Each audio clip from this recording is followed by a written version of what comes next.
పితా పుత్ర పవిత్రాత్మ నామమున ఆమేన్. క్రీస్తునందు ప్రియ సహోదరి సహోదరులారా, ఈ 3 రోజుల ధ్యాన వడకముని పవిత్రాత్మ గీతం ద్వారా మనం ప్రారంభించుకుంటూ ఆధ్యాత్మికంగా అభివృద్ధి చెందుతూ ప్రభువులో ఎదుగుతూ ఆయన అన్వేషించడం కావాల్సినటువంటి పవిత్రాత్మ అభిషేకం కోసము ఈ పవిత్రాత్మ గీతాన్ని ఆలపించుదాం.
పరిశుద్ధుడు మార్కు వ్రాసిన శుభవార్త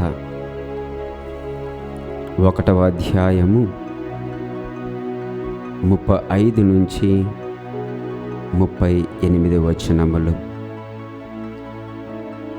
ఆయన వేకువ జామున లేచి ఒక నిర్జన ప్రదేశమునకు పోయి ప్రార్థన చేయనారంభించెను.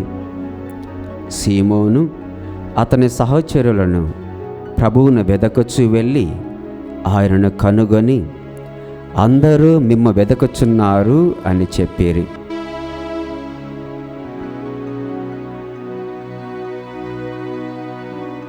ఇది క్రీస్తు సువిశేషము. క్రీస్తు మీకు స్తుతి కలుగునుగాక. ప్రార్థించుదాము.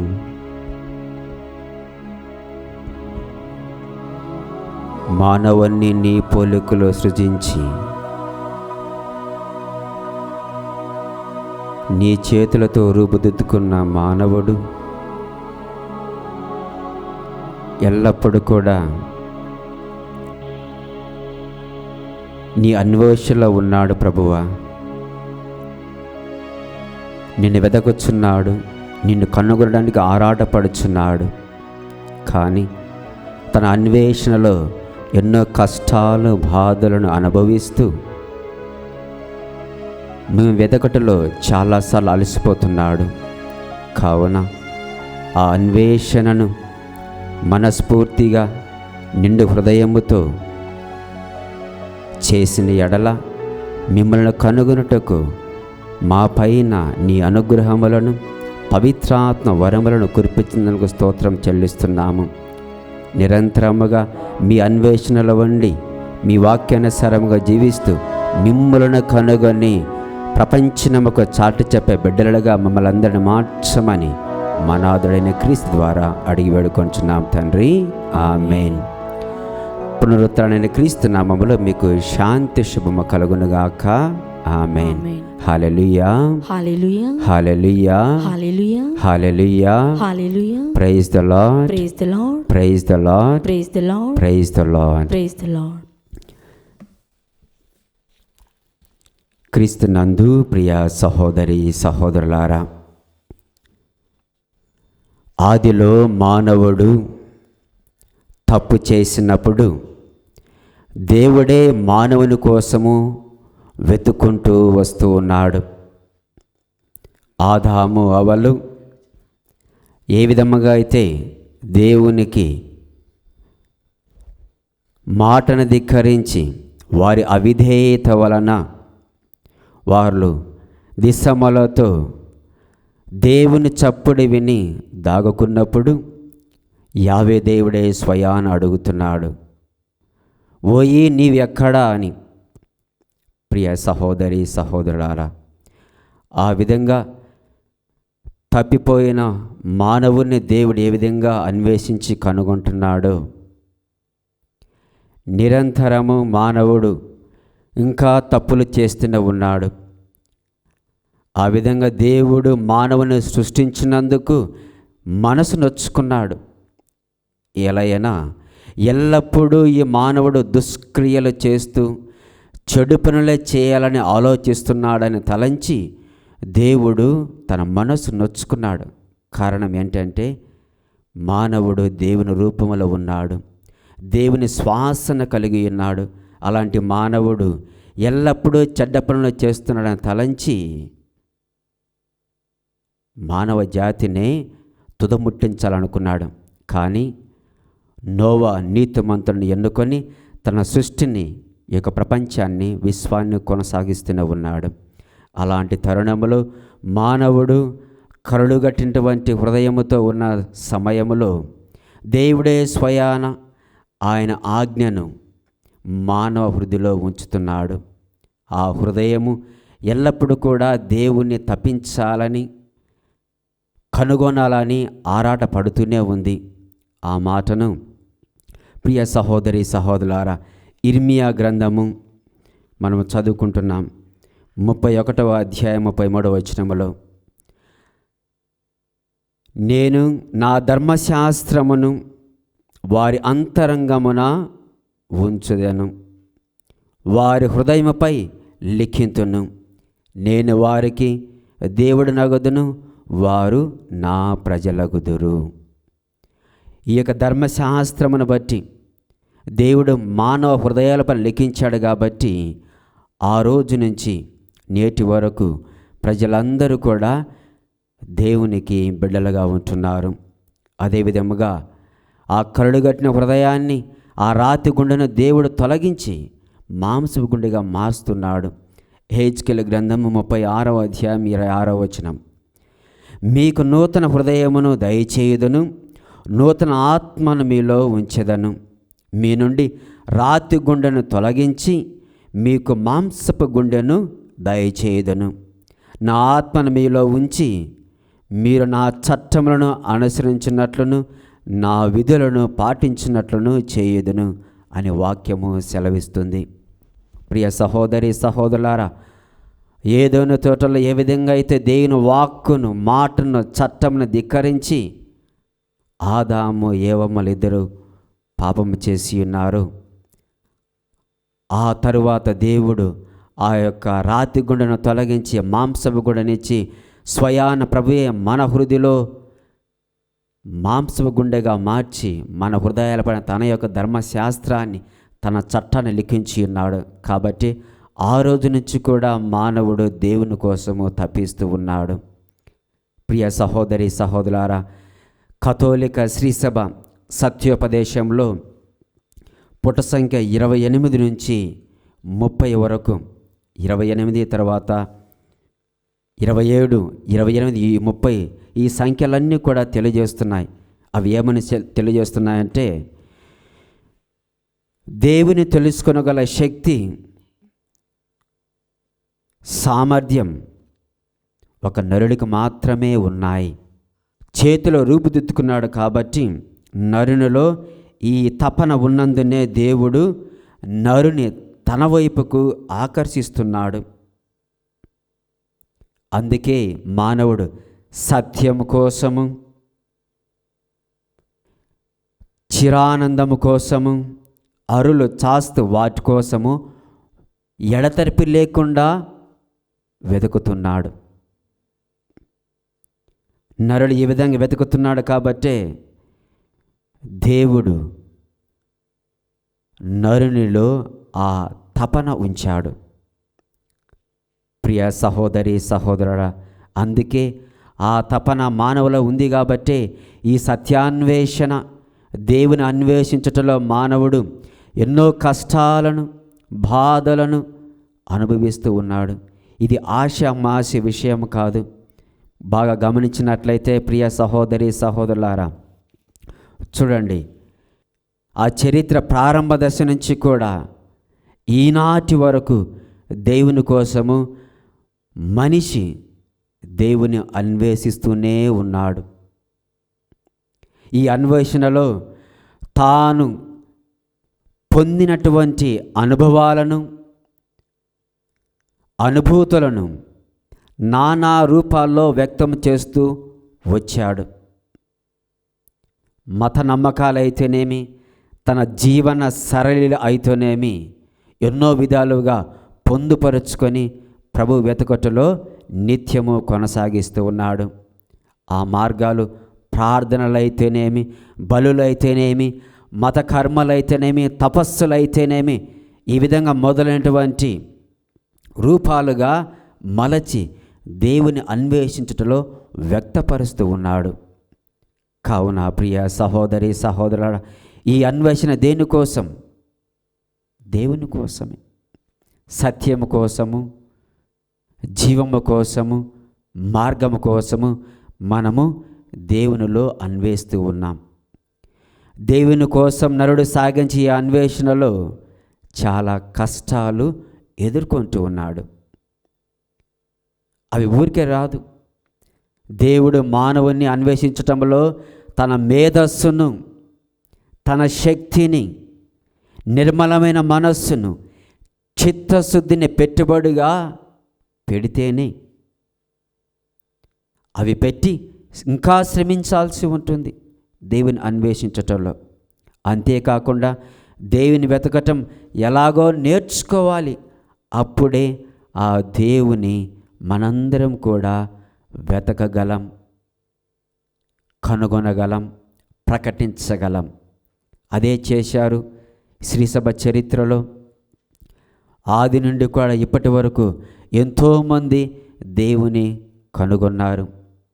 ఉదాహరణకు ఈరోజు మన సువార్త పాటలు విని ఉన్నాం. ఈ యొక్క ధ్యానం రోజు మార్కు సువార్త 1వ అధ్యాయము 35 నుంచి 37 వరకు మనం చదువుకున్నాం. చూడండి, అక్కడ యేసు ప్రభువు ప్రార్థన కోసమై నిర్జన ప్రదేశానికి వెళ్ళినప్పుడు సీమోను అతని సహచరులు ప్రభు కోసం వెదకుచ్చు వెళ్ళారు, కనుగొన్నారు. కనుగొన్న తర్వాత వాళ్ళు అంటున్న మాటలు చూడండి. అందరూ మిమ్ము వెదకుచున్నారు అంటే ఇక్కడ దానికంటే ముందు ప్రజలకు యేసు భగవానుడు స్వస్థతపరిచి ఉన్నాడు. వారందరిని తాకి స్వస్థతపరిచి ఉన్నాడు. అదేవిధంగా దయ్యము బట్టిన వారిని విడిపించి ఉన్నారు. దానికంటే ముందుగా ఆ ప్రాంతంలో క్రీస్తు ప్రబోధాన్ని మొదలుపెట్టి ఉన్నారు. కాబట్టి ప్రభువు కోసం వెతుక్కుంటూ వచ్చారు. ప్రియ సహోదరి సహోదరుల, ఎక్కడైతే ఈ యొక్క శారీరకమైనటువంటి అవసరాలు తీరుతాయో, భౌతికమైనటువంటి అవసరాలు తీరుతాయో ప్రజలు అక్కడికి కోకొల్లలుగా వెళుతూ ఉంటారు. కానీ నిజమైన అన్వేషణ, నిజమైన దేవుణ్ణి కనుగొనటం అనేది చాలా అరుదుగా ఉంటుంది ఈ యొక్క లోకంలో. మరి ముఖ్యంగా ఈ యొక్క ఆధునిక ప్రపంచంలో మనుషులు ఈ యొక్క చరవాణి వచ్చిన తర్వాత, సాంకేతిక పరిజ్ఞానం పెరిగిన తర్వాత మనుషులు ఆ చరవాణిలో గూగుల్ సెర్చ్ ఏవేవో వెతుకుతూ ఉంటారు. కానీ దేవుణ్ణి అన్వేషించటంలో విఫలం అవుతూ ఉన్నారు. కానీ ఆ విధంగా క్రైస్తవులమైన మనము దేవుని అన్వేషించటంలో మనకు ఒక మార్గం ఉంది, ఒక సాధన ఉంది. ఆ సాధన మనము పాటించినప్పుడు ఈ యొక్క క్రైస్తవ మతము ద్వారా ప్రభువుని మనం కనుగొనగలం. ప్రియ సహోదరి సహోదరు, కనుగొందాం. ఆనాడు ఏ విధంగా అయితే ఆదాము కోసము దేవుడు అన్వేషించి కనుగొన్నాడు, ఓయి నీ ఎక్కడన్నావో ఈరోజు మనందరి కోసం కూడా ప్రభు పైనుంచి నా కోసం ఎవరైతే వెతుకుతున్నారని ఎదురు చూస్తున్నాడు. ప్రభు కనులారా చూస్తూ ఉన్నాడని కీర్తనకారుడు పలుకుతున్నాడు. ప్రియ సహోదరి సహోదరులారా, కీర్తన 14:2 వాక్యం సెలవిస్తుంది, జ్ఞానము కలిగి ఉన్న వారందరూ పూజించుదురు. ఎవరైనా నేను ఉన్నానని తెలుసుకొనుటకు గాను ప్రభు ఆకాశం నుండి నలువైపులా పారజూచును. నా కోసం ఎవరైనా వెతుకుచున్నారా, నన్ను ఎవరైనా పూజిస్తున్నారా అని దేవుడు ఆకాశము నుండి నలువైపులా పారదూస్తూ ఉన్నాడు. మనం ఆత్మ పరిశీలన చేసుకోవాలి. దేవుని అన్వేషించుటలో అన్నీ కూడా వదిలిపెట్టి, సమస్తమును వదిలిపెట్టి మనము అన్వేషించినప్పుడు దేవుడు మనకు తప్పకుండా దొరుకుతాడు. ప్రభువే అన్నాడు మత్తయి సువార్త 7వ అధ్యాయం 7వ వచనములో, వెదకుడి దొరకును, వెదకని ప్రతి వానికి దొరకును.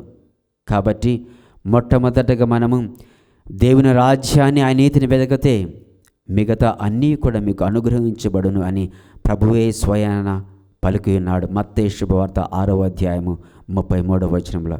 కావున ప్రియమైన సహోదరి సహోదరులారా, ఈ యొక్క 3 రోజుల పాటు మనం ధ్యానం చేద్దాం. వాక్యము ద్వారా, దివ్య సంస్కారాల ద్వారా, అదేవిధంగా మన చుట్టూ ఉన్న పరిసరాల ద్వారా, ప్రకృతి ద్వారా ప్రభువును మనం కనుగొనగలగాలి. అప్పుడే మన హృదయాంతరంగం నుంచి ప్రభువుని వెతికినప్పుడు దేవుడు నీకు, నాకు, ప్రతి ఒక్కరికి కూడా దర్శనమిస్తారు. కానీ ఆ యొక్క దర్శనం ఎలా ఉండాలి? మనము నిర్మల హృదయముతో, నిష్కలంకమైన హృదయముతో ఆయనను వెతికినప్పుడు తప్పకుండా ప్రభువు మనకు దర్శనమిస్తాడని అష్టభాగ్యాలలో ప్రభు సెలవిస్తున్నాడు. నిర్మల హృదయాల ధన్యులు, వారు దేవుని దర్శిస్తారు. కాబట్టి మనలో చిత్తశుద్ధి ఉండాలి, నిర్మల హృదయము ఉండాలి, పరిశుద్ధత ఉండాలి. అవి ఉన్నప్పుడు తప్పకుండా నీకు నాకు ఆ ప్రభువు దర్శనమిస్తాడు. కాబట్టి ఆ యొక్క అన్వేషణలో ఈ 3 రోజుల పాటు ఆ ప్రభువుని ఎలా కనుగొనాలని మరో యొక్క అంశంలో మరో భాగం మనం తెలుసుకుందాం. ఇప్పుడు ఆ ప్రభువును కనుగొనటానికి దేవునికి అనుగ్రహం కోసము కొద్దిసేపు మౌనంగా ఉండి ధ్యానం చేస్తూ ప్రార్థించుకుందాం. ప్రార్థించుదాము. ఓ దయగల సర్వేశ్వర, మానవుడు నీ పొలుకులు సృజించి నీ యొక్క రూపాన్ని ఇచ్చి నీ శ్వాసను ఊదినందులకు స్తోత్రములు చెల్లిస్తున్నాం ప్రభువా. మానవుని హృదయంలో మీ యొక్క చట్టములను లిఖించినారు కాబట్టి ఈనాడు మానవుడు ఎల్లప్పుడూ కూడా మీకోసము ఆరాటపడుతున్నాడు, ఉబలాటపడుతున్నాడు, మీ సన్నిధిలో జీవించుటకు తహతకలాడుతున్నాడు ప్రభువా. కావున నీ యొక్క దీవెనను మాపైన కురిపించిన ఎడల ఈ 3 రోజుల పాటు మీ అన్వేషణలు మేము శ్రద్ధగా ఉంటూ మా సర్వేంద్రియాలన్నీ కూడా మీ వైపు మరల్చి మిమ్మల్ని కనుగొనడానికి కావాల్సినటువంటి దీవెనలు అనుగ్రహం మా అందరిపైన కురిపించమని మనాదుడైన యేసుక్రీస్తు ద్వారా అడిగి వేడుకొనుచున్నాము తండ్రి. ఆమేన్.